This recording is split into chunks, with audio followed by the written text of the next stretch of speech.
Welcome back to the table. Oh, I think there's a little feedback. You got another window open, Cherie? Huh? I think is it another window open on your computer or your laptop or on your phone? No, I thought I closed out of that one that was on my Okay. phone. Okay, I think it's gone. Okay, I think it's gone. Okay. Okay.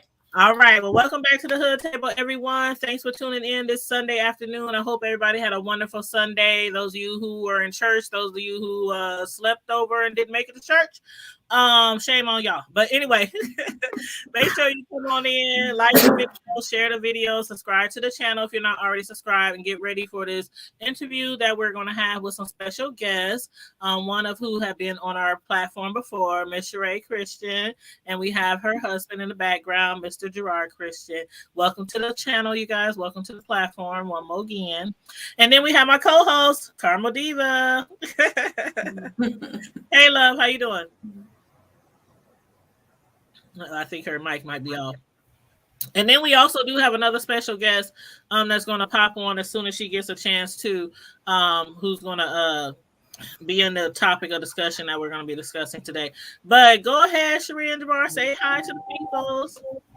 Hi, everybody. How's everybody doing? Thanks for having me back. No problem at all. I want to first of all let everybody know that basically our topic of discussion is going to be basically what's in the title of the show, which is dealing with racism and or discrimination within the Millard School District. And first of all, I want to say that I'm sorry to hear about what you guys have been through, what your daughter has been through. And after you guys went forward or went public with what you were dealing with in the school district, a lot of people started hitting you up and commenting on your posts and sending me messages and tagging me, talking about you need to speak to that person, speak to that person. And I'm like, wow, is it that much going on out in these districts that have parents concerned? So you guys take us to where this all began with your own particular family and your child at the Millard School District. And what school did she go to? Millard North Middle. Okay. Millard North Middle. Sometimes I get confused. Okay, Millard North Middle High School. Yeah. Okay. All right. Well, when we first started Nydia there at the beginning of the school year in August, she came home and she said that she had gotten into a little altercation with a boy that they had met at the playground near where we lived at. This little boy was at the playground and he was calling them niggers and stuff like that. And her and her brother, they were at the playground playing and they had got into an altercation with this little boy. And they ended up, did they fight? Did Nivea hit him? I think so. I think Nivea, he had called my son a nigger and Nivea had hit the boy. Because my son is way smaller. Nivea's 12, my son is 9. So, and the boy is 12 as well. They both go to the same school? Well, at this time they didn't. They were just playing outside. It was summertime. Okay. So this was in the neighborhood. At the park in the neighborhood. Okay. Yeah. And then about 2 weeks later, school started. And she recognized the little boy at school as a little boy in the park that was calling them niggers. So she had came home. She let us know, that little boy that was in the park that I got into it with, he was at the school and, she was staying away from him. We told her, well, stay away from him. You know what type of person he is. Just, stay away from him at that point. So, hey, Miss Laverne, thanks for joining us today. And Carmel Diva, once again, thanks for joining us on the platform today. I want to make sure I recognize you women before Sheree can continue on. Hello. Good afternoon, everybody. Hey, thanks for joining us today again. Cherise, she's given us her story, her account of what she's been dealing with Millard, and also sit with Laverne. She has experienced something too with her children in that Millard School District. So I'm gonna let her speak as well after Sheree, and then we're gonna get into this little conversation all together. So go ahead, Sheree, continue on.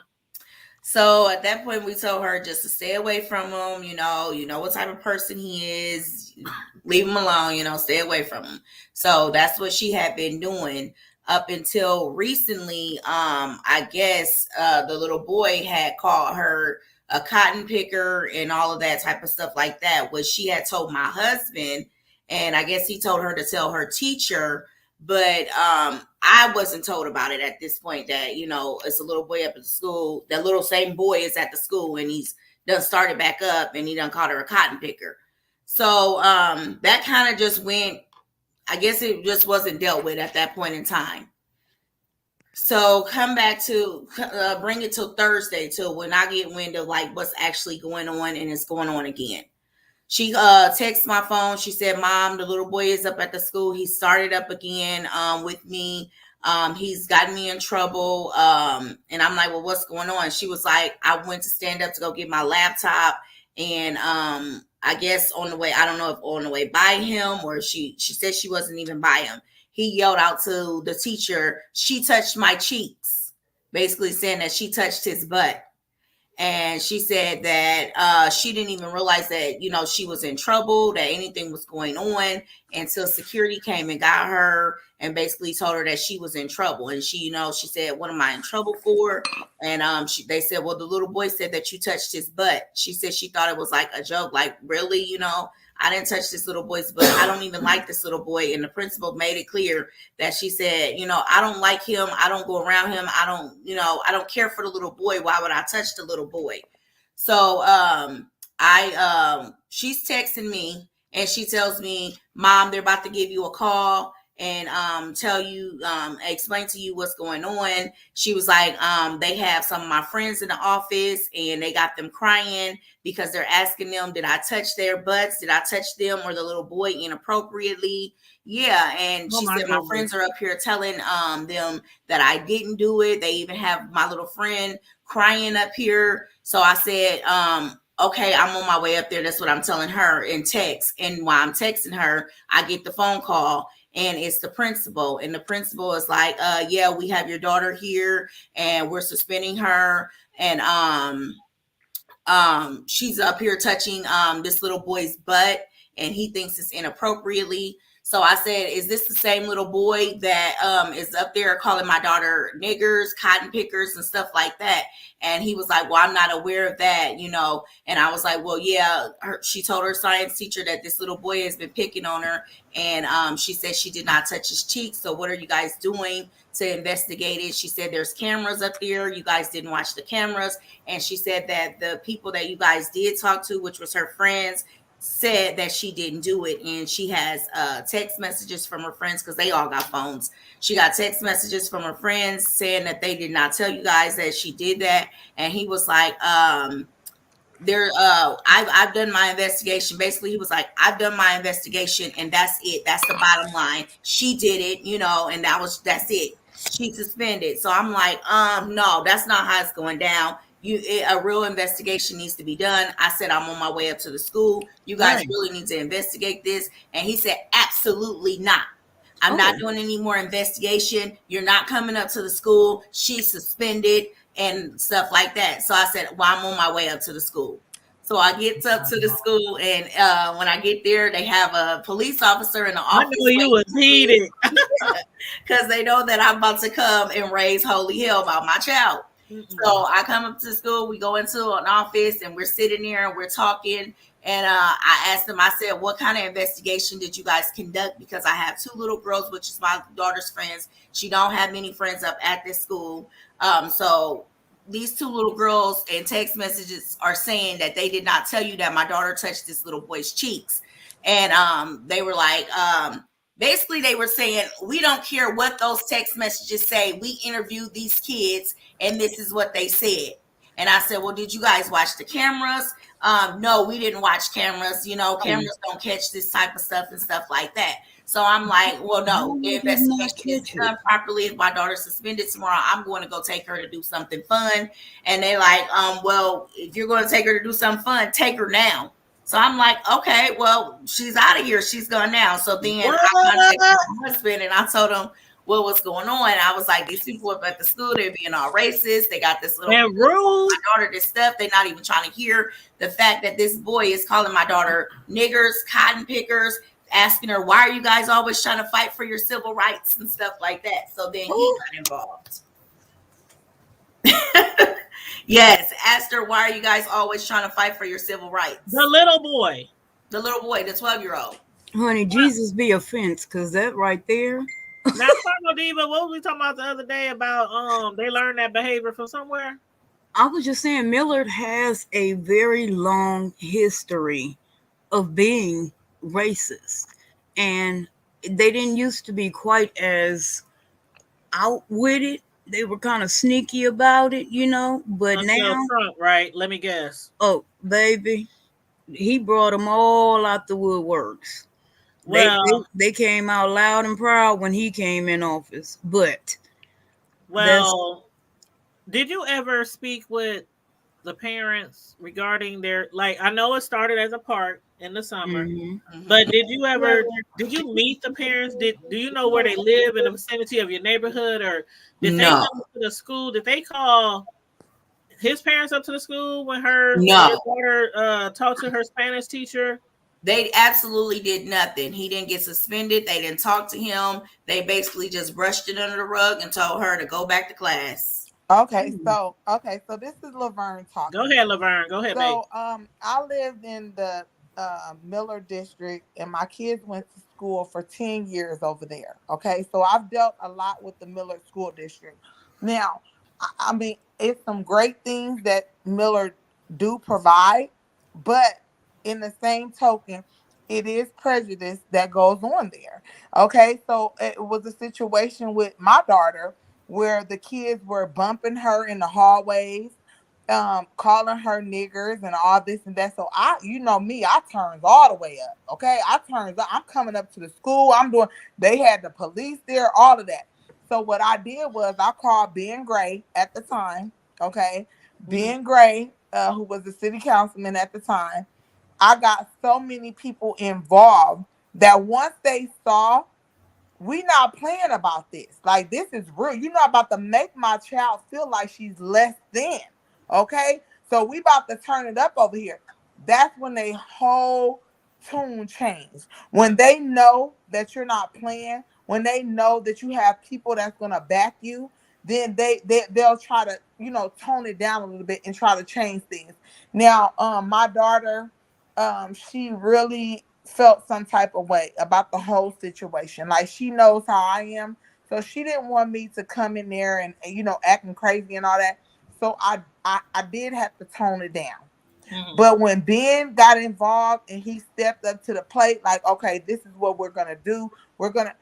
Everything changed. Now, my thing is, it's some great teachers in that district. I'm not gonna say it's not.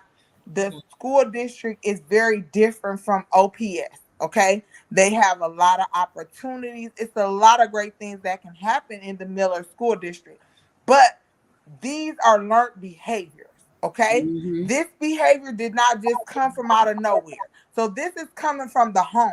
Okay, and so when the boy got bold enough to wear one of those flags, okay, to school, and my daughter called me, he got a flag on. Oh baby, I You was got a I was livid. Confederate flag that he wore to Do school? you hear it? Absolutely. So Mm-mm. at that point, I knew, and then they can act like they don't know what's going on. They know what's going on. This just didn't happen this day. This has happened with several other African American children in that school district. Okay. So whether y'all want to try to brush it under the rug or whatever y'all want to do, it's there and it's present. Hmm. Yeah, because since I made the post, because I immediately made a post on Facebook about what was going on up at the school. That's how all you guys found out. I got inboxes from people sharing their story. Kids getting called monkeys. One of the ladies who inboxed me said they wrote on her child's face. Yeah, wrote on her child's face. Oh, And are these all like the people who the experiences had those situations were they all grade school as well, junior high? Actually, it was the same school as my daughter. Oh. so Yeah, and has that's a all of junior this high behavior school. been documented with the schools? I don't think that they document any of these behaviors. I think they just sweep them all under the rug and the kids go back to class. And we're in the state of Nebraska, Lorraine. Mm. Mm. The Yeah. grand Cause see, state of Nebraska. I would have you contacted anybody as an advocate, anybody that's like in the public eye, like Robert Wagner or Justin Wayne or somebody like that? Well, when I made the post on Facebook, the post kind of took a life of its own. Mm-hmm. And some of those people that you named did get involved and did Okay. reach out. And Okay. I'm gonna let him speak because a lot of them reached out to him and they Mhm. came up with solutions and got some of this taken care of to an extent. Okay. So Go ahead, Gerard. Go ahead, Gerard. What I see a lot of the problem I have is it seems that for whatever reason, white men don't take black women seriously. So I think they thought my wife was playing when she went up there. Well, you see our seating configuration. She'll never have to watch her back because I'm always behind her. Right. Man.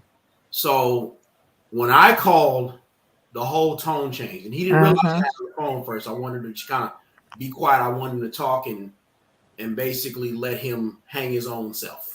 So he got to talking, and basically he made the comment, well, man to man, this and that. That's when he made his comment. That's when Cherie started talking. I have several issues with what's going on.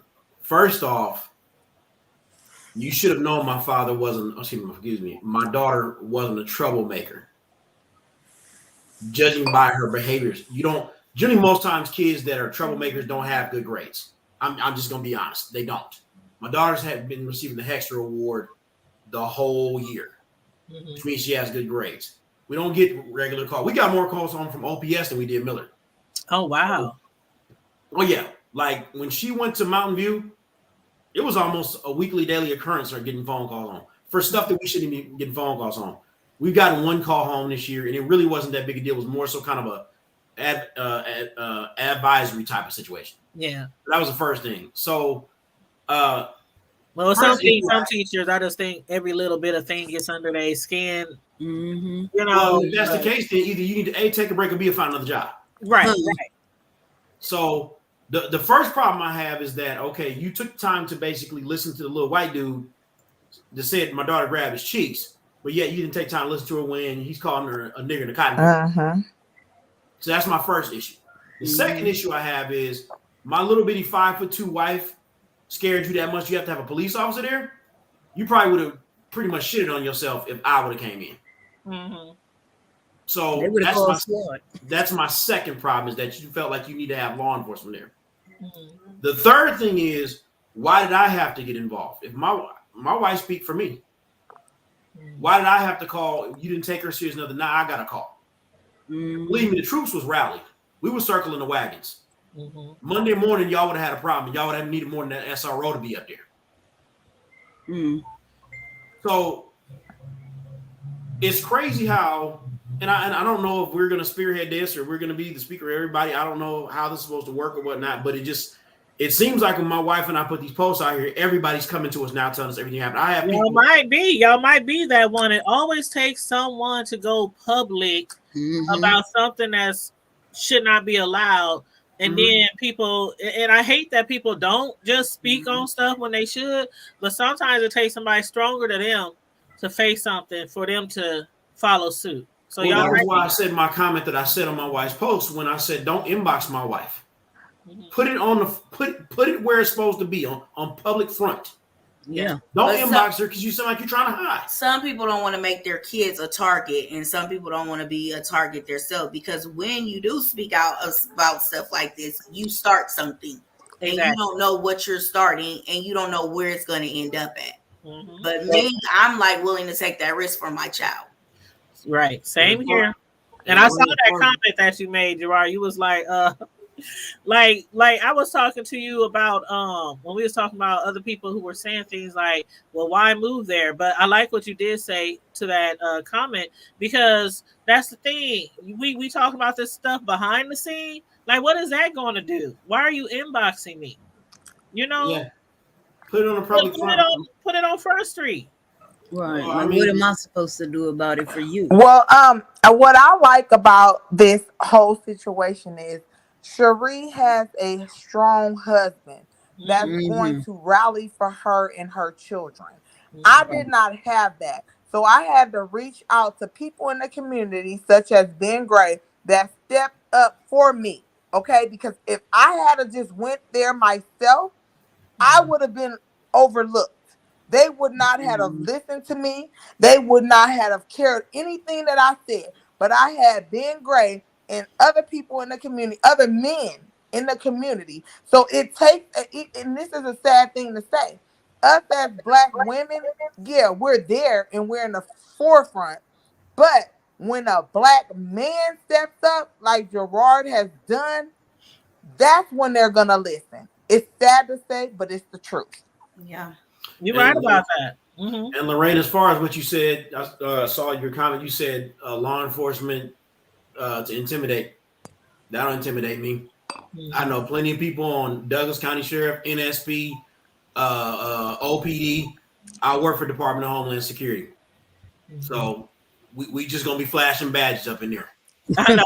What you got? Okay. That's all it's gonna be. Mm-hmm. The one thing that I don't like is that people seem like, I don't know why Black people think we at 2022, like I couldn't have been no slave. I'd have been dead in a couple of days. Because I don't know. My wife is kind of a funny joke, but I will come into a situation like Black Dynamite. Mm-hmm. I'm not stepping on eggshells. I'm not dancing. I'm kicking down the door off the hinge. I'm telling you, how I feel. You can do one of two things. You can either do something or walk away. That's just how it's going to be with me. And everybody know that's exactly how I am. The one thing that I do see is, like I said, I've seen two people say basically, well, y'all should move your kid. The hell would I do that for? Yeah, and I saw that comment too, and I liked your response to that. Like, hold up, we have a right to be here and be treated a certain way, just like anybody else. And besides that, y'all just move there, right? Well, and move them where? The problem is still going to exist. And it's just like I said before, we just bought a house. If my next door neighbor is racist, I just bought a house. Where are you moving to? Because I ain't going nowhere, right? No. Right. Well, and the thing about it is, me and my wife just had, and it didn't really dawn on me till after we went. My wife and I, just this past 2 weeks ago, just went to probably two of the most prominent civil rights areas in the world. We actually stood, and as a matter of fact, she's become a friend now. The fifth little girl that was bombed in the Birmingham church, I talk to her on a regular basis now. My wife and I went to the church, and we also went to Selma, Alabama, to the Edmund Pettus Bridge. Well, if you know anything about that, you know what happened those times. Those two probably the foremost events in the civil rights history. So I can go to those areas now and stay in there and do whatever I want to. You think I'm about to move my kid just because he got a little bully white boy? No, we just bought a house. When are you moving? Exactly. And our people, our ancestors have went through so much to ensure that we can live wherever we want. Like wherever we want to build a house, move into a house, school district, anything like that. They fought for that. So why should we go backwards? And another thing that's kind of we shouldn't. We're going forward. We have to go forward. Right. Interestingly enough, I had several white women inbox me, people that I knew. One of them was a teacher at South High School. Another one that was ready to go with me to alumni. That's my alumni. Yep. And one of them was a friend of ours. He's basically like family. His name is Bryce. He used to live next door to us when we lived down north. My kids call him Uncle Bryce. 6'3" white dude. He had inboxed me. He's called me several times this weekend and said, we still going to school on Monday? Well, it's not all, but you do have those holdovers. Like you said, former president, he basically made these people feel empowered. Like, oh, we can say this. We can do this now. No, you can't. Right. That's where it came from. That's a recipe to get your cheeks touched. But speaking of the cheeks, come on now. Okay, now me, just maybe it's the person I am and how I like to clown sometime and joke around, and we all have a sense of humor. If somebody would have came to me and said somebody touched my cheeks, automatically I would have started laughing. You kidding, right? Who says that? Like, who says That's what I somebody said. just touched my cheeks? You're gonna be like, somebody just grabbed my butt, or somebody just hit me on the butt, or somebody smacked me on the butt. Who says grab my cheeks? The only time I've ever heard that expression, if it was in a comedic way, a comedian, Yes. or you playing around. So that would have got me right there. Yes. Like, is this little boy lying? Is he playing? Is he trying to pull our leg? Yeah, because I said the way he even, said it, she touched my cheeks like in front of the whole class, and the way she said he screamed it out like, she touched my cheeks. Oh my And gosh. I'm like, that was inappropriate right there. Like, that should have been more like a conversation between the both of them, not just automatically y'all assuming that she actually touched his butt and sending her down to the office. Right. And I would think that maybe a kid would say, did you just touch me on my butt? Did you just, instead of just screaming out aloud for attention, somebody touched my cheeks, not somebody touched my cheeks. She touched my cheeks. Well, let's go a step further. My daughter does not like this little boy at all. And she has kind of a mixed personality between me and my wife. But the one thing for sure is, if me and my wife don't like you, I probably wouldn't pee on you to put you out if you was on fire.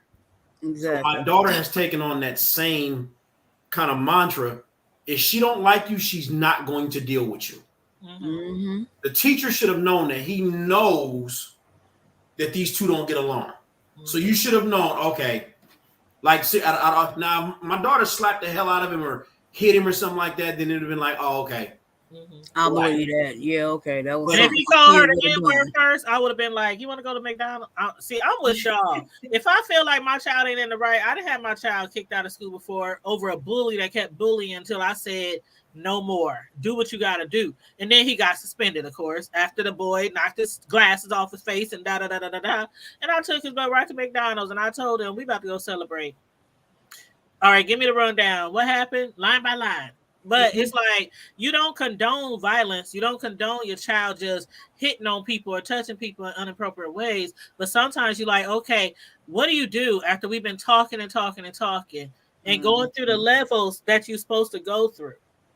And your child just be like, reacts. See, I don't go through all that. Now, you know me. Now, come on. Now, you know me. Now, my daughter, there was a little girl this summer. I told you about the little girl and her mama. They was coming around the block, and her mama, big, clear chick. And I thought she was going to intimidate me.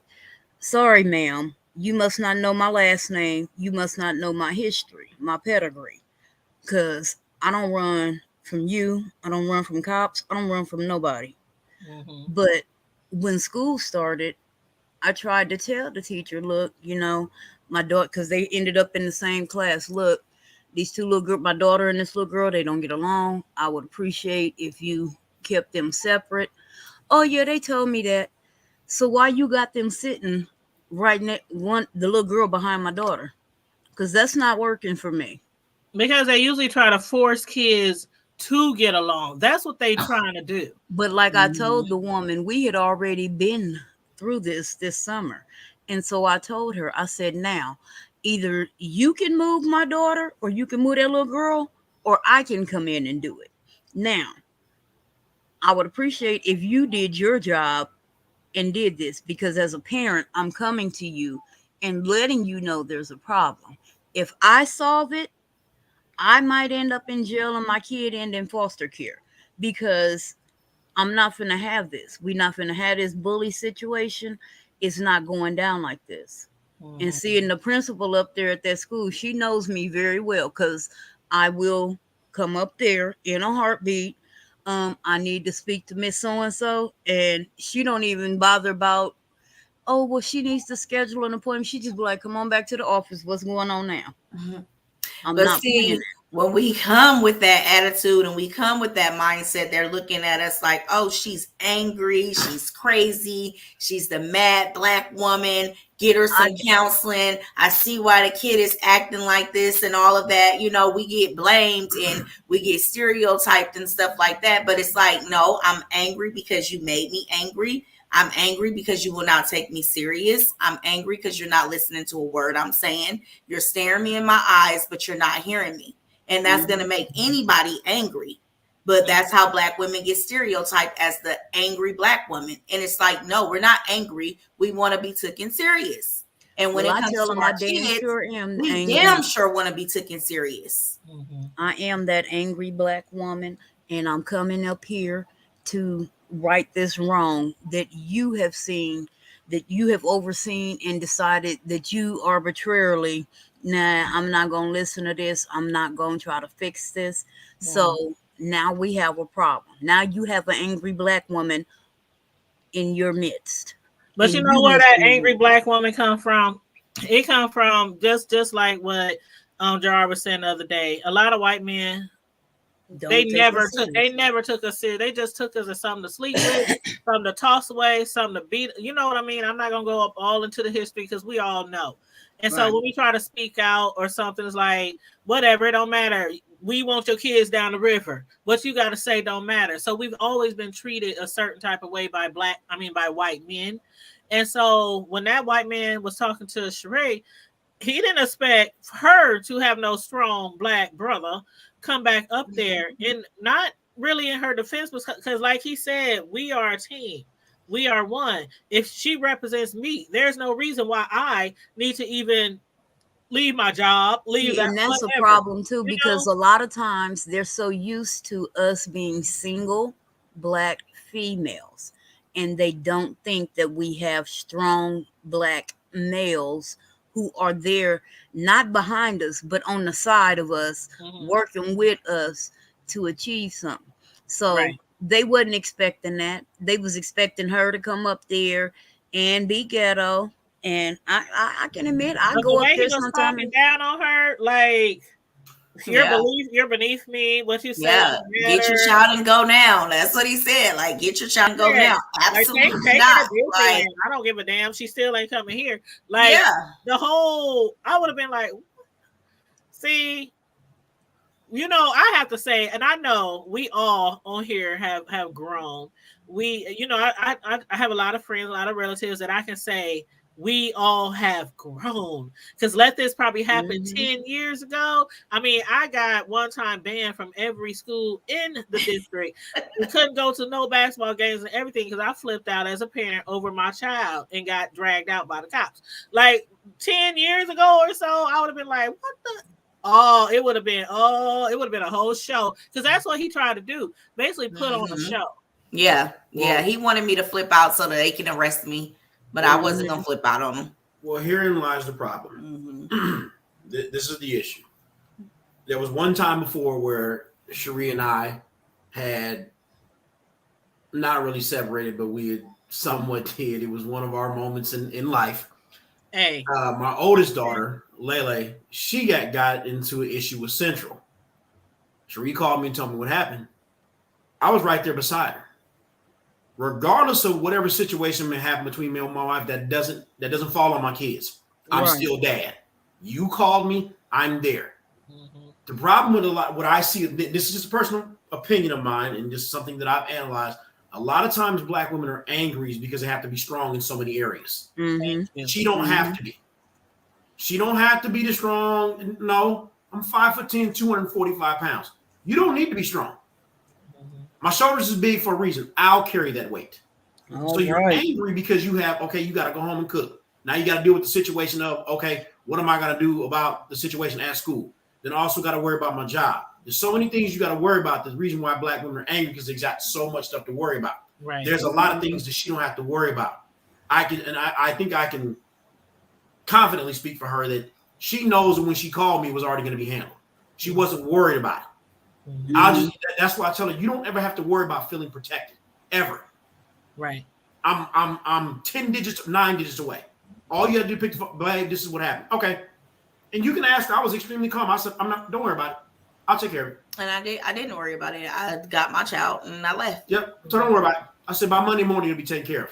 It was taken care of Friday after the phone call.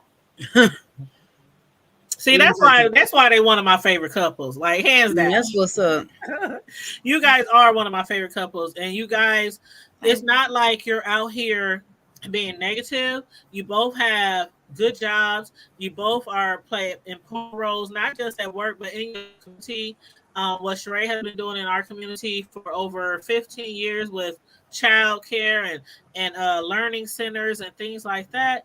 Like, you're not just some random family who ain't doing stuff, ain't taking care of their children, ain't obeying the laws. Like, you're doing what you're supposed to do as a community member.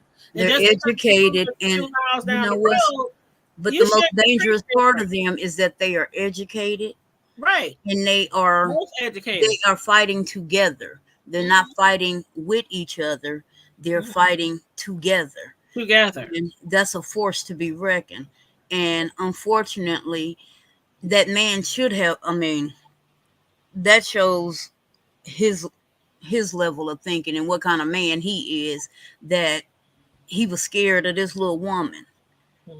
And I don't even necessarily think he was scared. He was just trying to scare her. He was trying to intimidate her and to make her just shut up, take your child home where you belong, deal with it, bring her back in a week when we say she can come back. That's basically what he was trying to do. He wasn't scared of her. You know, he knew that he had the power. It was the power play, right? Yeah, it was a power move. It was like, I'm more superior than you. I'm pulling rank right now. You take your child, you go home and do what I say do. See you on Monday. And I mean, that was fine, because when I came out there, we could have got into a pee-pee swinging contest. That's fine, because I've got Deputy Scott Gray on speed dial, and I also have Deputy Kanger. But I'll say this, he did apologize and everything. He said that he misunderstood what I was saying when I said I was on my way up to school. He needed to conduct a real investigation. He said he thought that I was coming. What did he think you meant? Like, he said he thought I was coming to like get students out of class and talk to them myself. I said, sir, I work with kids every day. I know that you cannot pull students out of the class for me myself to talk to them. But you was that ever even the right questions. But I think that was a cop out too. Like, it was. Nobody's parents gonna come up there dragging somebody else's kids out the classroom. That's what I told him. He was wrong, and he had to have some type of excuse. Yeah, he was. Yeah, he needed a glass of water, wash the foot down his mouth. He did. It was the whole thing came down to, she was a black woman, and you thought you was gonna bully her. Didn't realize I'm a bully of bullies. That's what I'm talking about. So, and not to say that my wife, because my wife can more than enough handle on, because there's been times where my wife has defended me. Didn't need her to, but I'm gonna sit back and let her do her thing. Honestly, I thought it was sexy when she's come to my aid and be like, "Oh no, you don't talk to my husband like that." Oh, heck no, especially. And it ain't that you need the defense. Like, some men just be like, "Babe, you know, I got this." And the woman be like, "Oh, hell no. I got you, girl." I have no problem. Sometimes you gotta sink your claws, you know, in the folks and let them know. You gotta let them know for them games. I don't have no problem sitting back and letting my wife shine. You come for him, you come for me, and vice versa. I have no problem letting my wife shine. I will sit back and let her do it. Like I said, it's sexy to me. The principal definitely knew what he was doing. He definitely knew. He didn't miscommunicate anything that I said. He just wanted to. He knew he needed to apologize, but he had to make an excuse. And he had to find some type of excuse. And what could I think of? What could I think of? Okay, who does that? Ain't nobody crazy enough to come up to no school and just drag kids out of the room. That ain't theirs. Like, he had the same face. He knew what he was doing. Like Brown Sugar just said, he knew what he was doing. He knew exactly what he was doing. Yeah. But the story changed again when I got involved. And I'm not even the tone, even his tone that he had with me changed, because the tone was like, it was just a matter of fact. Like, I don't even know why you're asking me questions, Mel. Your daughter did this. Come and pick her up. That's it. Yeah, that was the tone. Yeah. And Lorraine said, "Don't mean to interrupt, but before you end this, I did receive. What did you send? Okay, hit me up on IG on DM, because I was just, and not to go off subject, but y'all know I'm moving. And I have a housewarming gift list on Amazon, and people been sending me stuff. But the people who don't hit me up on Facebook, text, or IG, I just got stuff sitting here because they don't tell you who sent it on the label. So I'm like, I wonder who sent that. I wonder who sent this. And I said the other day on my show, if you send me anything, please hit me up so I know how to properly thank you and recognize you. when I do my little unboxing and show everything people bought, once we get all the way moved in.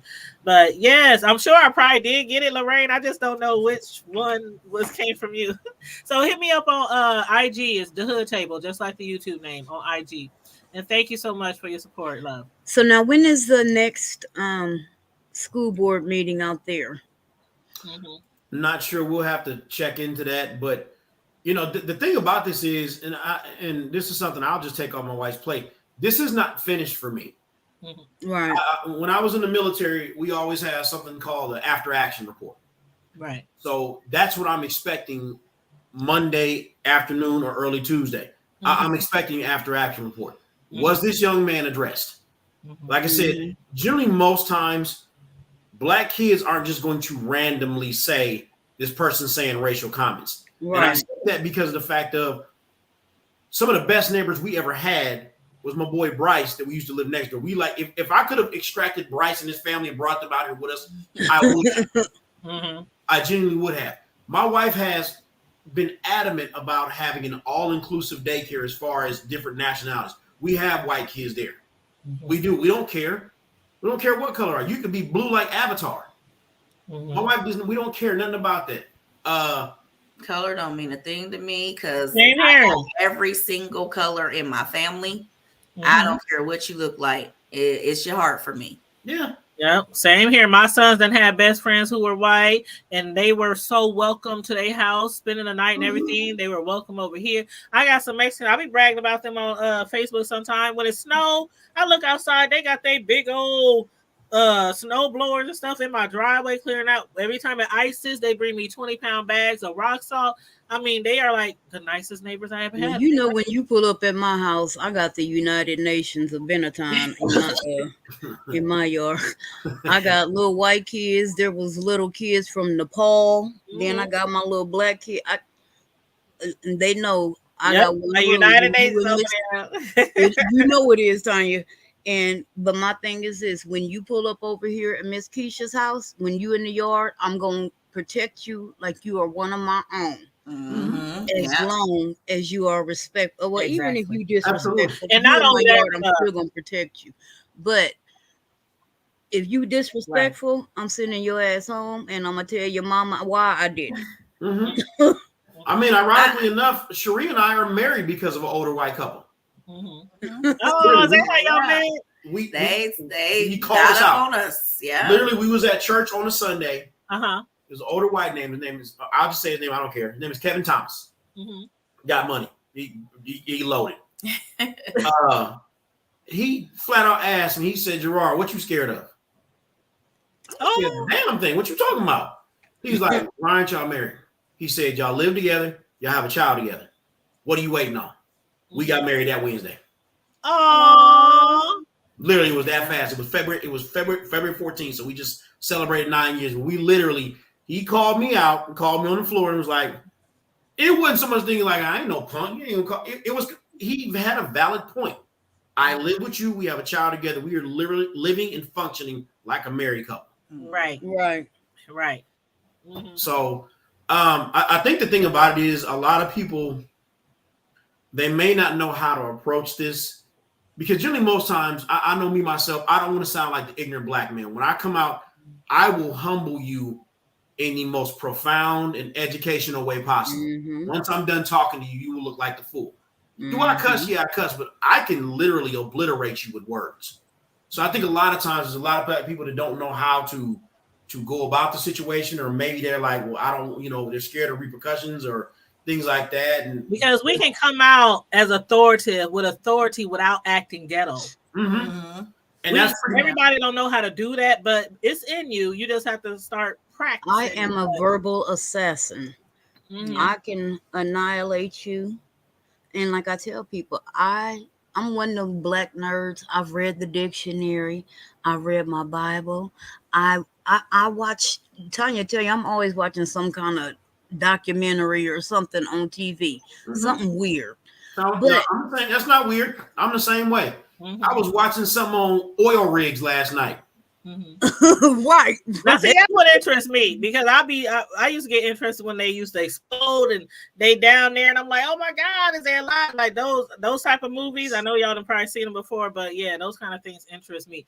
But as far as the it's like when they were saying she come across as an angry black woman, or that probably could have been his mentality when she said she's coming up there. Oh, she's just angry. She about see. I think what had happened was, and let's be honest, when he heard you say I'm about to come up there, he automatically assumed you was coming up there as a ghetto dumb black girl about to cuss, about to throw, about to kick. That's what he thought. So when you came there, he figured, let me shut it down right away and intimidate her so she can just turn around and go back home so we ain't got no problems on our hand. That's what he thought. And then when he realized, hubby, he got your back and it's not going to go down like that. And don't let us go to the news. Don't let us go to, those type of routes. That's when he was like, oh, well, I thought you were going to pull all the kids out the class. No, he didn't do that.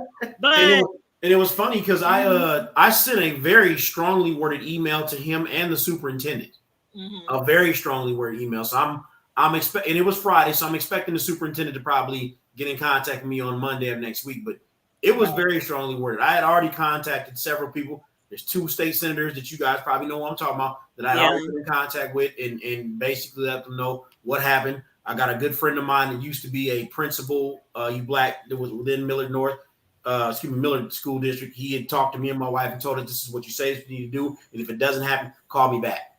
Yeah, and I'm glad you got to ask, have you heard back from them? How if this situation had been rectified? And that was leading up to my question when I asked when was the next school board meeting, because see, just dealing with the school, that's not enough, because this is an underlying problem. And this is just the tip of the iceberg. And if you've ever watched something about an iceberg, literally you see the tip, but then underneath it's a whole country.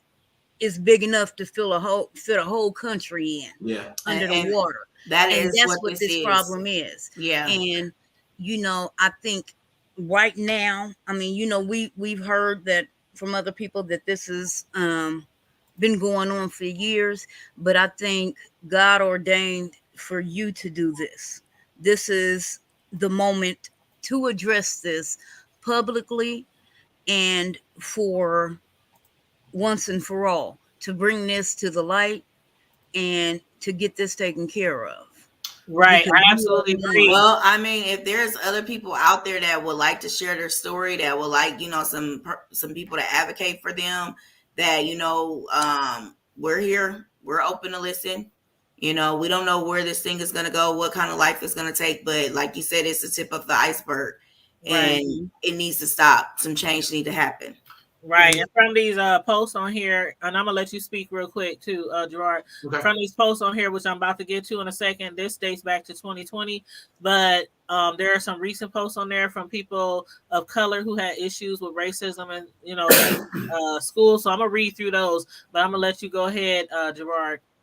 I was just going to say, in one of my reservations about putting them in the Millard School District was based off of race, because I don't want to just throw my kids into the lion's den and they're not equipped. Because like I said, all their school lives, they've been attending OPS. They went to Mount View. They went to Central Park. They went to Millard Park. So there were so many black kids in there where they didn't have to feel, kind of like the black sheep. But unbeknownst to me, once we did put my son, he goes to Cody Elementary, and Nivea goes to Millard North Middle School.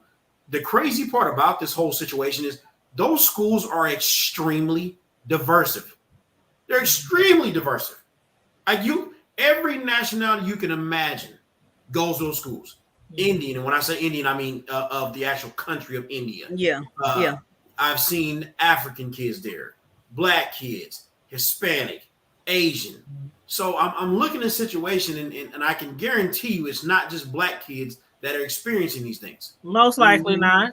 Mm-hmm. And that's why I said it takes at least one person to go public with something. And there, when I first heard what you guys were going through, I did dig in and start looking for reviews on the school. I went to site after site, and this particular site, I can't remember if this was the Facebook one or a different site, but this I want to show one from a few years ago, and I want to show one that's recent, so we know this is just not a one-time situation. And as you can see on here, it says they attended Millard North High School, and they said the building is really nice, but that's about all they can say. As a student of color, I have experienced racial discrimination and bullying from other students, yet whenever I try to report this to teachers and administrators, I am blatantly ignored and shown that I am not cared about or welcome here. Teachers and admins here do not care about students at all. I've actually seen them go out of their way to get students in trouble and punish them. Hint, hint. This school is not diverse at all, probably because of how uncomfortable they make students of color here. I am Black, but I have witnessed so much racism, bullying, and discrimination towards Asian students, and the admins couldn't care less about it. I also need to mention how the majority of the teachers I've had here are lazy jerks who have no desire to actually educate students or even be around them. Mm. Now, the part where I'd be very interested about in seeing getting kids in trouble, that kind of sounds like the same situation here, with the hitting of the cheeks. Yeah, they just literally take whatever a white child says at face value, and that is what happened. And what the Black child said, no, we didn't see it, we didn't hear it. That's not what happened. Go on back to class, and that's not right. It's not right at all. And I want to read That's this why that student feels that the district or Millard does not care about them. That's why, because their voice is not heard. They don't have a voice. Yep. And I want to read this last one. There was several I found, but I don't want to read them all. But this one said Millard deliberately chose to ignore the overwhelming amount of entitlement and emotional immaturity in so many of his students in the classroom as not to upset the fragile, bigoted parents of these students. The amount of harassment that they allow compared to the amount of actual consequences that some of these cases result in is absolutely horrifying. To any marginalized student, the classroom is actively hostile. It's hard to tell if the teacher either don't care or already know that nothing will be done. The budget is constantly being spent on frivolous and pointless things like new scoreboard screens in the gym, redoing the library, a new security system that can't even cover the entire building, etc. It is exhausting to be a student here. And that was just 26 days ago. First of all, that sounds like a grown adult putting that up there. That's a student. Mm-hmm. That's a student. I would be very, very interested in. There's two people I would love to speak to. I don't know if you guys know. I'm not going to say their names because they aren't here to. I'm not going to tell their story. But there's two people or two students that went to Millard North. They have went on to play Division basketball one right now. Mm-hmm. Like they played for Division I ball, and Tanya, you might know who I'm talking about. I'm not going to say their names, but I would love to hear how they were treated as star athletes for them schools being Black. They both, I will say this, they both went to Millard North. Right. And like I said, now they're playing Division I basketball in two very, very prominent schools within Division I sports. I would love to talk to their parents, and I know both of their parents, how they were treated as student star athletes versus the common everyday African-American student that's just there trying to get a good education. I can, Barbie, guarantee you it was a difference. Oh, yeah. Because of what they could bring to the school and their representation of the school. It's crazy how athletes do get treated differently than the average all student. levels of education. Yeah. Well, I experienced it firsthand. I used to work for OPS, and I know there were kids I would see in the hallways all day long. And I'm like, how the hell are you passing? I like every class period I'm seeing you. You're like 20 minutes late to class, yet Friday night you're playing basketball because you're good. Yep. That's why. That's why. And I know my kids can testify, both my kids, and a lot of people who went to school with my kids will testify. Tanya's kids didn't play if their grades was bad. No matter how much the coaches begged, and that was on their elite teams that are outside of school and on their school teams. They would be like, okay, if we get them into the library at this time and keep them there today this time, can they please play? If they don't do that home, if they ain't playing. They ain't playing.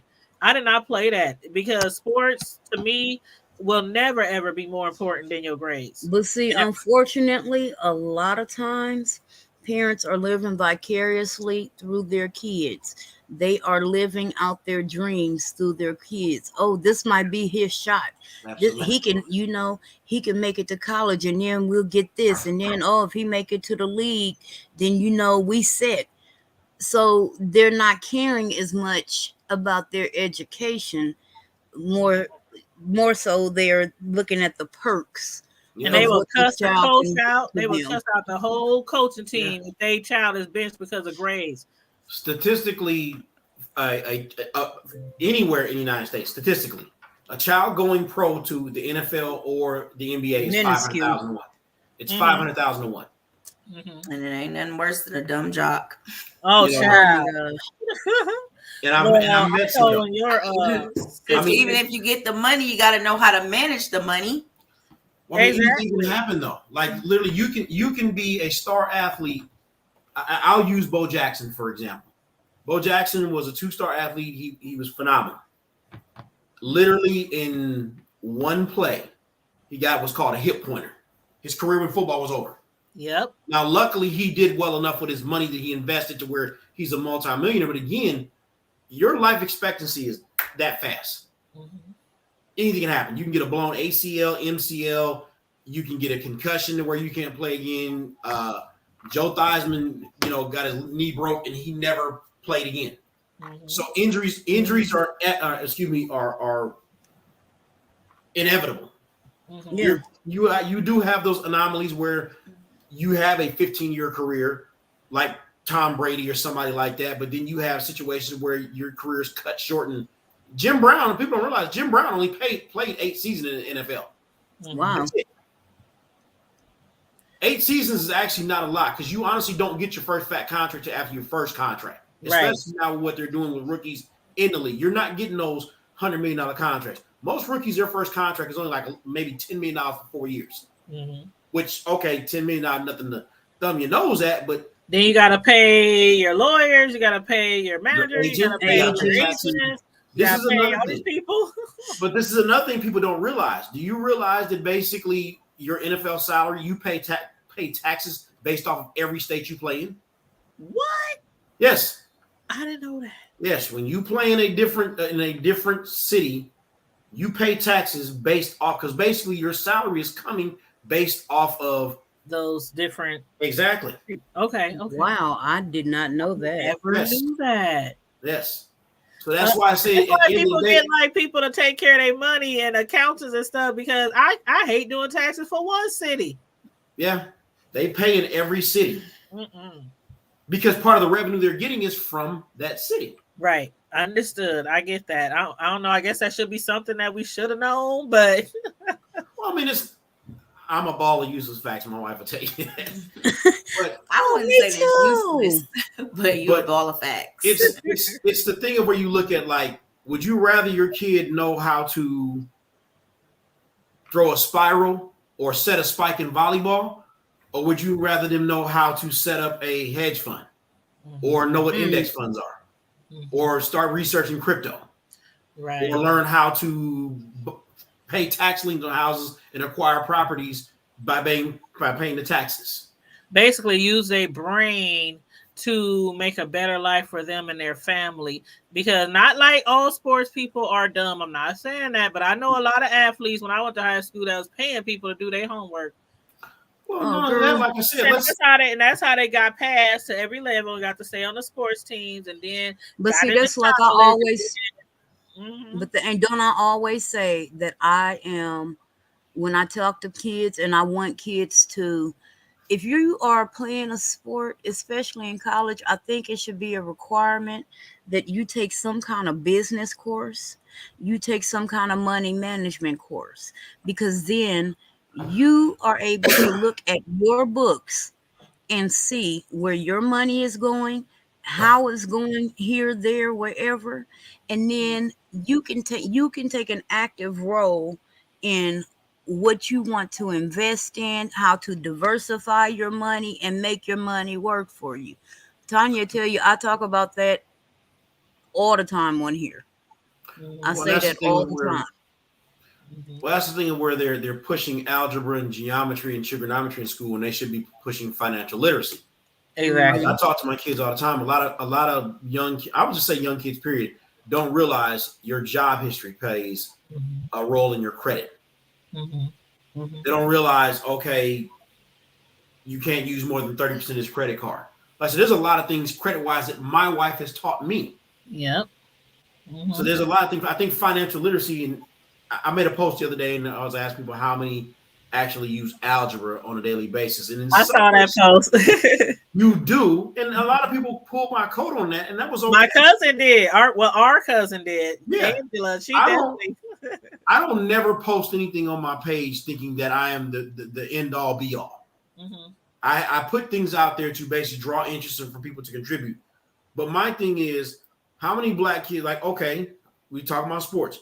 How many black kids sign these $10 million contracts and then go buy a $1 million necklace? Well, once you buy that $1 million necklace, it ain't even worth them. When you walk out the store, it's not even worth $1 million anymore. Exactly. But along with what Karma Diva was saying, I also think they should have athletes who are still out there and athletes who fell off, lost everything, got injured. They should have those talking to these even the high school, the ones who are going to college to play sports. They should have them. They even tell the horror stories. A family member they didn't trust, somebody who stole all their money. They should have all those type of I don't want to say classes, but you know what I mean. So the students can see, like, you can't trust everybody with your money, and you can't trust your own body with your money. And you cannot employ all your homeboys. Hold on, this need to be said. You cannot employ all your homeboys in your family. They're not. How do I want to say this without hurting to my feelings? They're not sophisticated in, in the ways, the ins and outs of these businesses and these corporations. That's been doing because it that's for what years. the NFL and that's been doing that type of work for years. Yeah. Well, to bring this back to where we were, right. One night I happened to be in Walmart. This is previous to Sheree and I getting together. I happened to be in Walmart one night. I had the honor of meeting one of the original Tuskegee Airmen. Okay. And he said, and now mind you, this is coming from someone who's probably seen the worst of the worst when it comes to racism. Yeah. He said, even being in Tuskegee when he was going through his training, he said Nebraska is by far the most racist place he's ever been in his life. Now think about where Tuskegee is. Right.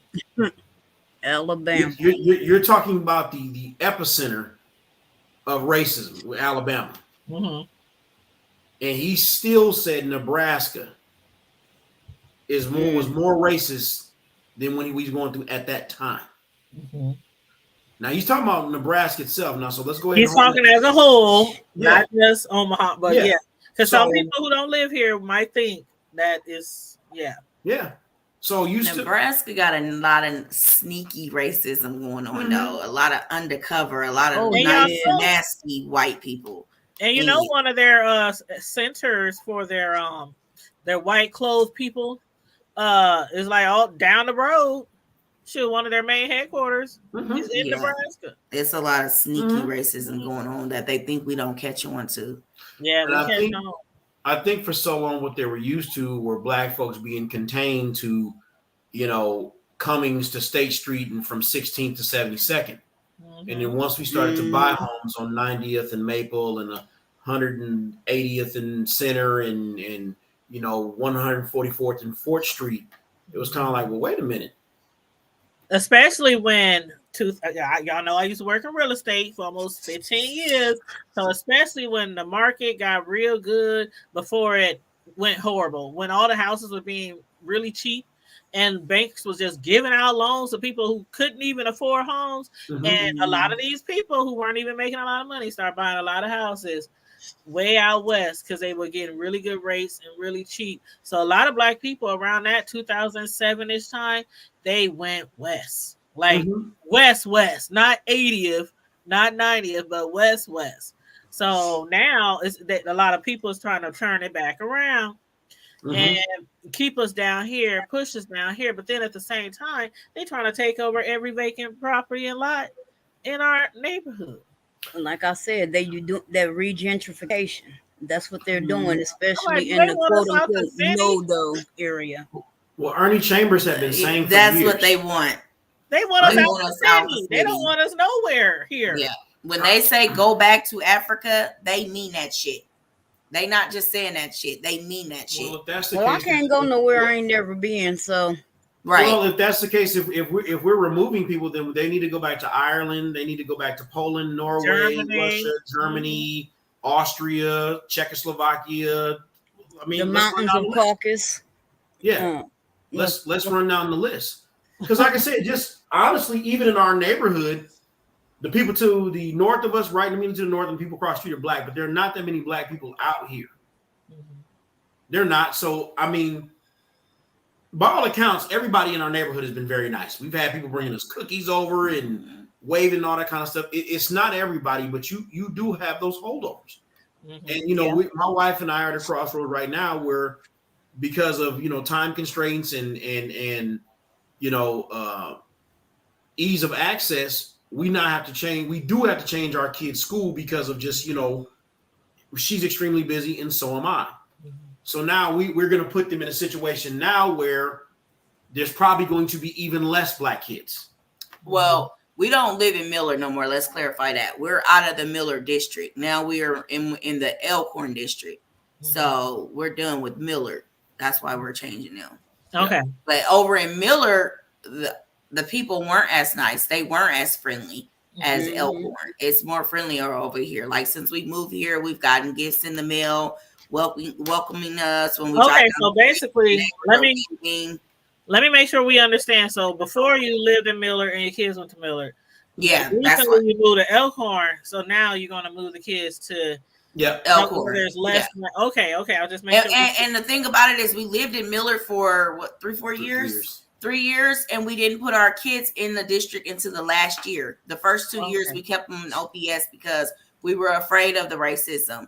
And then we decided, well, we're going to go ahead and put them in Millard because it's easier, and then we've always heard it's a better education for them and we wanted them to experience more. So that's why we put them in Millard. Now, let me say this. This is something that's kind of interesting. It kind of shows how we are as black people. And this is something that needs to change as well. So one day my wife called me and said she had picked my daughter up from school. And my daughter said, Mom, I like my school because now I don't have to act so tough. That's the one thing I like about here. They don't care about Jordans, who got the freshest fade, are your braids a month old, your shirt wrinkled. It's not a fashion show. Right. Like in the years past, my wife and I would do everything we could to make sure that they got like a month worth of brand new outfits. We talking 4-5 pairs of tennis shoes. Basically, you got a new outfit for 30 days. There's always a competition within our community. You got to have it all. Whereas this year, I don't think we even went school shopping this year, other than the actual necessities they needed for school. I don't think we did. I got a few outfits and some shoes and stuff, but just the dynamics change. Right. Like what they want to go to school and wear, it's not the same as what they wanted to go to school and wear in OPS. Right. So those are the things that I do like about Millard, but it's just the racism part that I don't like. I get it. My kids go to OPS, and I guess because I never raised them to. Not saying that any of y'all did, but just to be label whores or whatever. My kids, especially my son who just graduated, he could care less about shoes and what labels on his butt. And I love that. And my daughter's pretty much the same way. My kids, they go to school, they're dressed nice. They dress fashionable. I make sure they stay somewhat in fashion. But Sure. they But I don't. don't think it's that parents do that, because when I was growing up, we was really, really on the pole end. I couldn't get none of the name brand stuff until I got older and started working and stuff like that. So my mom, if she had the choice, I would have been in Goodwill clothes till I graduated high school. But some kids, when they get to school, they just see other stuff and they just automatically think, well, okay, the way my mama is dressing me is not good enough. And that's just usually on the kid, because that's how it was with me. I mean, think my daughter's nowadays they headed will that bully. direction. Nowadays they'll bully your kids to no end about their clothes and the way Right. they dress if you don't buy them some good, decent stuff. and that could be happening at school. Like, I wasn't bullied per se, but I felt like when I first stepped into high school, because I went to public school, grade school, under sixth grade, and then seventh and eighth grade, I went to a not Catholic but a Christian school, and we had uniforms. So when they told me I couldn't back for ninth grade. I ain't gonna go into all that, but I'm a little girl from the hood. I'll just say that. And ninth grade, I couldn't go back, so I had to go to public school. Sorry, water. But I didn't know which school to go to, so I chose South High. I stepped in there with my normal remember the 3 for $10 white girls, even though they had color and Payless. Yeah. I stepped in there with my 3 for $10s, and everybody in there got on Jordans, Adidas. They had on the Fila. Every K-Swiss, every brand, labels, Gerbeau, Z Cavaricci, Guess. And I'm up here like, You dating yourself now. You know I'm that. like, what the hell did I step in? It was like a fashion. I was like, oh no, I can't do this. So immediately I'll say this: as far as the clothes, I did that. But the shoes, now my son, we did make sure he had name brand shoes on all through. That we did. I was like, I know you don't care, but I care. Yeah, mine always had expensive shoes because they play sports, so they couldn't run out there with no Payless tennis shoes on no basketball court, be slipping and sliding. And I used to see that, and I used to feel bad for kids. Woo-hoo. They would go for a ball and they would slide halfway across the floor. And I'm like, oh poor kid. He needs Tanya, maybe we can come back for a segment where we can talk about, how you got to be dressed as a Black person sometime, because even in my family, like if you go over and, just anything, you're getting talked about. You can't just put on anything, even at the family functions. White people buy a new outfit to sit up in the living room with. Exactly. And we just stopped doing that. And we just stopped doing it maybe a couple years ago because we was on that wagon too. And to go out of town, we would have all new clothes in our suitcase. Now it's like we go in the closet and get what we got and put it in the suitcases and go. But we was notorious for that. Me and him and the members of my family, notorious. Like we wasn't going out of town. It's like without nothing to wear, nothing to look nice in every single time. Now I can give a damn less. I don't care either. I used to back in the day, but I don't care what I'm wearing as long as I'm clean. I don't got no holes in my clothes, and I don't stink. That's all I care about. But these kids these days, they're still out there. They be some well-dressed dummies. It's kids who still bully people. Exactly. Well-dressed dummies. Right. But I think it's been taught to them. That's been taught to them. That's a generational thing. Mm-hmm. They didn't just pick that up out the sky blue because kids are taught everything they know. So they not just the clothing and the shoes and the brand names and stuff, but also along with the whole reason why we're on here, as far as racism, the words that little kids, okay, we talk junior high here, okay? A junior high kid that says, "Why ain't you still picking cotton? Why don't you go back down south where you used to pick cotton?" They little white kids just don't wake up every day saying stuff like that. Mm-mm. They don't. They hearing that in the house. No. And and it's maybe something people that's need to repetitive in their home. They have heard that repeatedly in their home. My son's first best friend was a little white boy named Bryce. Like when we moved, they both broke down crying like, "Oh my God, you're taking my friend." And honestly, when my wife had a birthday party for Jackson, he was there. When she did her grand opening, he was there. At our daycare center previous to the one we're in now, he came and did some work for us there. One night we was at church. Nivea thought she saw somebody in the backyard. I said, call Uncle Bryce. I called him. I told my wife, bring the cameras up on the phone. By the time my wife brought the cameras up on the phone, he was outside with both his dogs in our backyard with a 45 in his hand. Well, what the? There's a white guy. When he went and knocked on the door, my daughter around Nivea probably was about, probably about 7 or 8. She went and grabbed his leg and probably almost cut the circulation off, grabbing, just thanking him for being there. She didn't care what color he was. It was the fact that there's a man here and he's protecting me. And he's protecting me. Mm-hmm. That's all she's cared about. Mm-hmm. Her sister kids, the wife's sister's kids came to the daycare. Mm-hmm. They were members of the daycare. Matter of fact, his wife's sister worked at our daycare. Mm-hmm. Oh, I mean, I think us as Black people, we just genuinely want to be accepted by all races because we do accept all races. Majority of us. I won't speak for the whole, population of the majority of us. Yeah, the majority of us. All races and just want to be accepted and not judged on the color of our skin. Right. And I can say that I wasn't raised to be prejudiced, even though I might have had older people in my family who were always like, if we were white, you always have those old heads who be like, if we were white, this would happen, because they white, they do refer to that a lot, but they still don't raise you to mistreat somebody because of their skin color, just because it was done to us for hundreds of years and still get done. And I think I brought this picture up here now, I think that if more of us would hit these schools like we need to, and maybe hit their pockets, maybe these people of different races, they will be like, okay, maybe they'll either stop training their kids in that way, or they'll tell them, okay, son, I know we might talk about this at home, even though they shouldn't, but don't say it at school. And I see what you said and where you're going with that, because nothing physical was done, but think about the emotional harm that has been done to your daughter.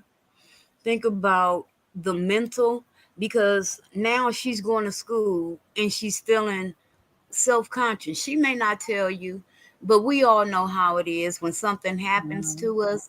We may tell people, okay, I'm okay, and we look it on the outside. And sometimes our kids on the don't inside, want us we to, are constantly reflect that into that situation to, and it makes us feel insecure. Well, that next day they did, say she can come back to school that next day. But she told me, Mom, I don't want to go to school, that day. She needed to put a little bit of distance in between it. And then that day was also their dance. And she had bought the ticket to the dance on Friday, which was the day she was suspended. So she was just like, real hurt about that. Her friend asked her and was like, Nivea, are you still going to come to the dance? And she was like, no, because her mind emotionally couldn't get wrapped around want to go dance and have a good time with what just had happened. So Carmel Diva, you hitting on something with that. You definitely are hitting on something with that. So I say you can bring a civil suit against the parents and the school district, especially. Yeah, and that's why I would do that individually.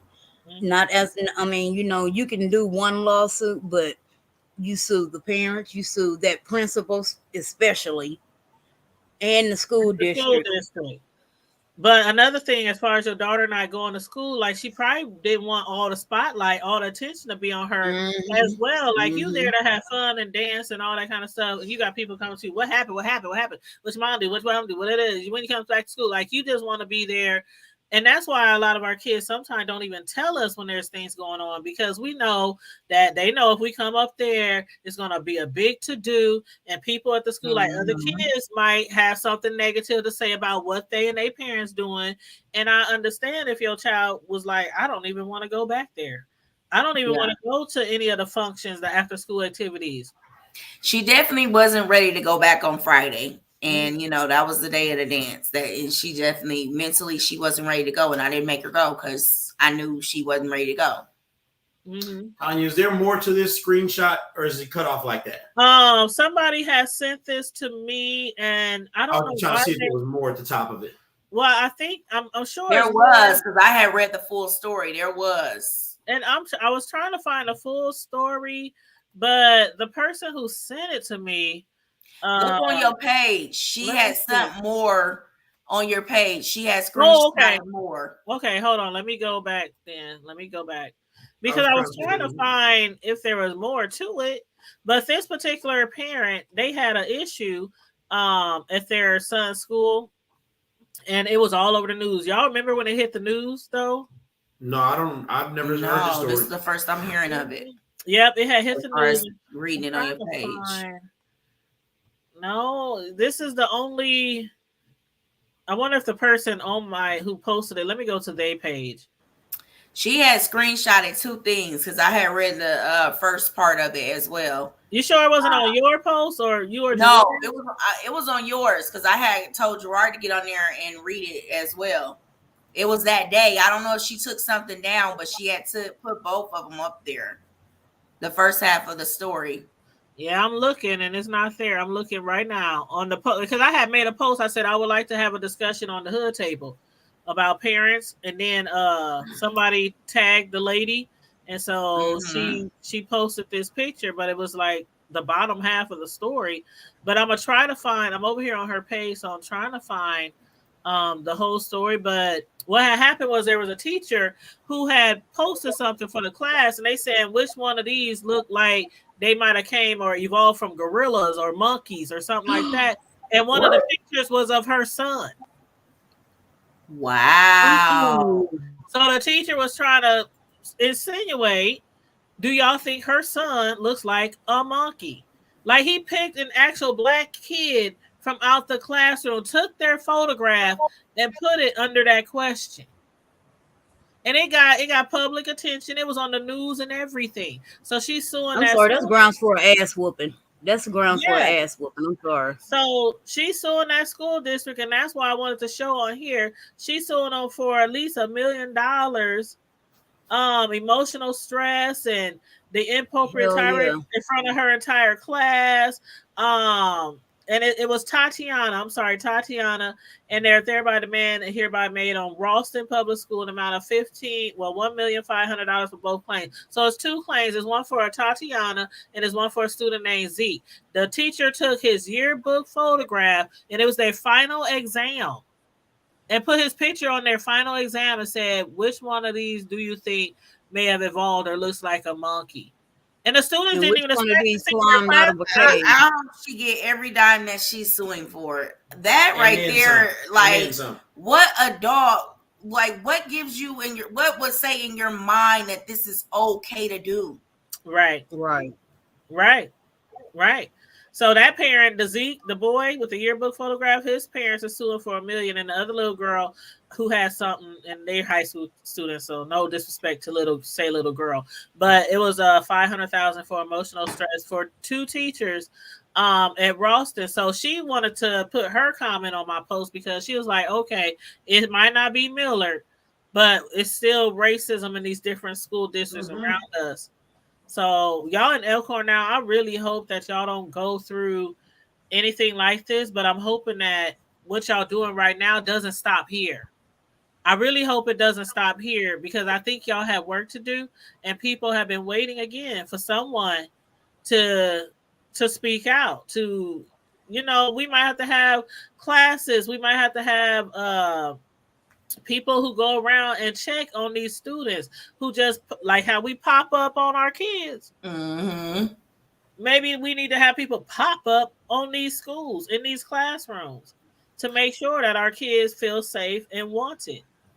I think the That's first not a thing we bad need to idea do to is go and figure check out. in on the minority students and see how they are faring in these predominantly white schools and see how what issues may have or may be happening and what we need to empower these kids Mhm.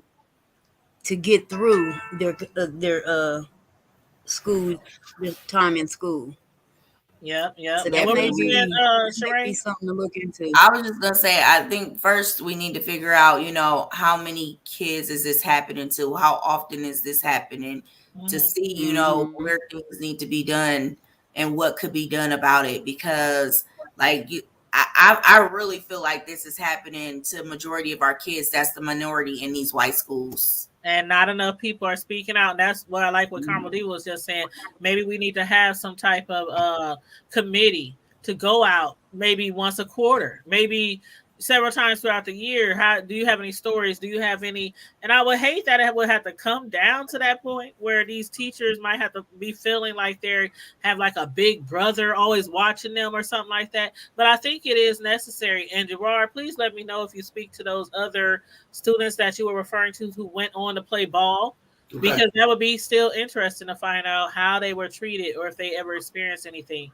Well, and as far as I go, I don't think that it's, well, I'll say, for lack of a better term, negative that we have to do this. But my thing is, even the police got police. Mm-hmm. That's what the internal affairs unit is for. Internal affairs is basically investigate claims against police officers. Mm-hmm. So it's if we ain't gonna take care of us, who's gonna take care of us? Mm-hmm. Right.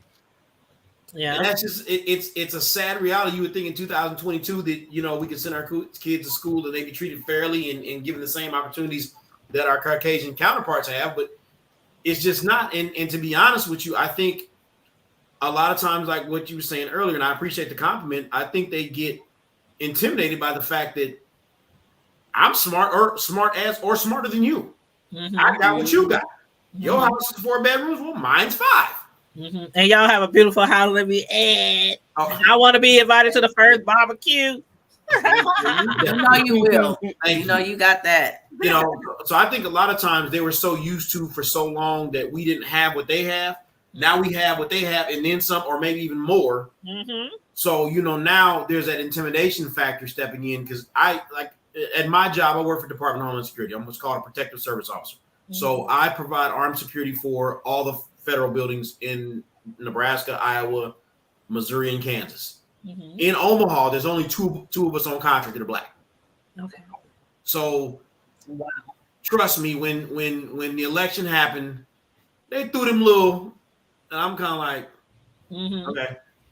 And when they get their response, they're kind of like, well, what's wrong with you, Gerard? Nothing. I don't care.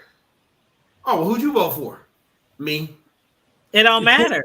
It's none of your business. So, first of all, that's the thing I think what they're not used to. They're not used to us being in the jobs that they have. They're not used to us having the homes they have. They're not used to us having the degrees that they have. They're not used to a black woman owning a business, receiving, excellent compensation for what she does. They're not used to a black woman having a platform, a podcast that is becoming successful and generating a lot of views. They're not used to that. So now that intimidation factor, it's not the intimidation factor of muscles and speed.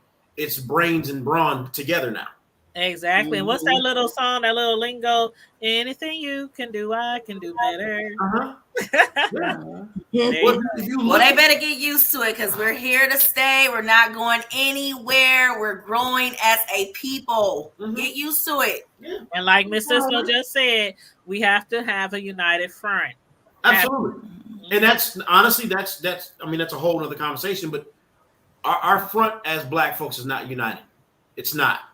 When you basically have a situation of where, like I said, I remember growing up, there may be a situation where you did something and you got your behind whooped by 4 different people on the block.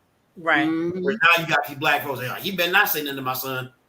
I think I'm kind of an anomaly, because people know if your kids come to my house, they already know what type of person I am. As a matter of fact, people have threatened to send kids to our house so that I can. People used to do that in my family. They were like, we going over to take people out of town. You say, send them to Tanya house. Well, it's the truth. Like even when I go down to the daycare to help my wife at times, you know, if I see a little girl or a little boy, you know, tripping on them, you better quit that. And they be looking like, oh, well, thank you. Like I don't do the whole disrespect to parents and all that kind of stuff. I don't. My kids get licked with my wife. You want your lips to beat you to the hospital? Tanya, you know how I am with my babies. And the thing about it, most all of the little time, kids in the neighborhood, they know they are welcome at Miss Keisha's house. Miss Keisha is quick to throw some little hot dogs on the grill for them, and here, let's bring the karaoke out. And this, but I am gonna get in that ass if you out of line. Most of us as parents these days, now back in the day, it was always the rod. But these days, a lot of parents, we don't have to do all that. You raise your kids to respect you and other adults, and just not to do, will not allow, even when they become teenagers, you ain't even gotta touch them. It's just the way you look at them, the way you talk to them, because they know the way you sound, what you might do. That's the thing about it. Well, I ain't trying to get no spanking. I ain't trying to get no. And then these days with all the electronics and all the technology, boy, I used to take phones and they be, oh, mama. Oh, you take that phone and steal the world. I promise, mama. I'll stay after school. I'll go early. Okay. Well, I will say, I took my daughter's remote to her TV. She was hurt. I'm like, it was the remote to your TV. Oh, we went through that. I will say this, and this is just a personal opinion. This is based off of, you know, reading different books and when I was trying to obtain my degree and things like that. I think that a majority of the problems that are going on in the Black community, I think that I will go so far as to say 90% of that comes from the absence of the Black male in the home. You're right. I will say that because there is a difference. When I say something, there's no back talk because they already know. Who are you talking to? I'm not mom. I will knock the living hell out of you right now and won't say nothing. Mom, you might get 2 or 3. Don't do that. I might just go ahead and knock the hell out of you while I'm saying don't do that. There's a difference. Y'all, we got to get off of here. It's my nephew's birthday party, so we are about to go and celebrate him. Oh, well, have a great time. And I just want to read this last comment before we go. Happy birthday, nephew. Miss Sislo said, it's this stuff that hurts our Black babies and covers up those issues like this and Kendrick Johnson. And I just wanted to read that comment that she said, because it's a lot of things that go on in these schools with racism, and our kids getting hurt and nobody want to speak about it, or they just sweeping it under the rug. So again, I really hope they figure out what really happened with him. But in the situation that we are dealing with today with your family and your daughter, I really hope that they don't have to endure any more of that in their new school district. And I really hope that you guys basically set a tone, help like become the beginning of setting a tone that we're not going to tolerate this, not here, not in our district, and not surrounding districts, no matter where y'all live, how big your houses are, what kind of cars you drive. We will be treated equal. Yes. So yeah. And on that note, Tanya, we thank you so much for joining us today and for bringing your story to light, for choosing us to bring your story to light. And you know, if we can support you in any way in your fight, please let us know. And we thank you for coming on with us today. Yes. Hey, Gerard, before you go, I know y'all in a rush, but that comment there said racism is built mostly on jealousy, which we did speak about. They don't think we should have what they have, and whoop, whoop, whoop. Can you just give some words of advice real quick to us who might have wanted to move out into these other districts, but have the fears that some parents have about how their children be treated or their neighbors? Did you guys ever see, there was a interview that Tyler Perry did with the guy that wrote the writer for the show called Blackish? Okay. He wrote he had an interview, and I'll be quick about it. He wrote an interview and he was saying, Tyler, you know, what do you think about Rotten Tomatoes? And he's like, I don't give a fuck. I don't care. I'm going to live where I want to live. if I had more time to tell you what me and my wife went through to sacrifice and discipline ourselves to get this house, my simple advice is don't care. You want to live in Elkhorn or Bennington or Raven Oaks or whatever, pick your house and go get it. That's it. Pick your house and go get it. We don't live in a sundown town where a real estate agent's not going to tell you. I wouldn't care who lived there. Just like I said, I'm like Machu Picchu on Suge Knight. I just bought a house. When you move it. Right. Well, y'all heard it. Y'all heard it from Gerard Christian. Just be like, I don't care. I'm moving here. I'm doing this. I'm moving soon too, but I'm still kind of in the area. But that's just me. Some people want to leave. Some people want to stay. And I'm just one of those people. But I don't say anything about people who want to leave. Girl, like you say, get your house. Do you. And, enjoy life. That's what we got to do. Enjoy life. That's the bottom. So thanks everybody for tuning in today. Thanks to our special guest for joining us. And Laverne, she had to drop off, but thanks to Laverne, thanks Sheree, thanks Gerard for joining us today and sharing your story with us. And please keep us posted, keep us updated, okay? Okay, we will. All right. Love you guys. All right. Bye-bye. Thank you. And everybody else, make sure you like and share the video. Subscribe to the channel if you're not already subscribed. Please and thank you very much. If you want to donate a Cash App to me or my co-host Karma Diva, hers is $pumpkin K77 is on the screen under her name, and mine is $the Hood Table 402. Thank you very much, you guys. Stay safe, be blessed, remain vigilant at all times, and what? Keep it hood. Bye. Good night.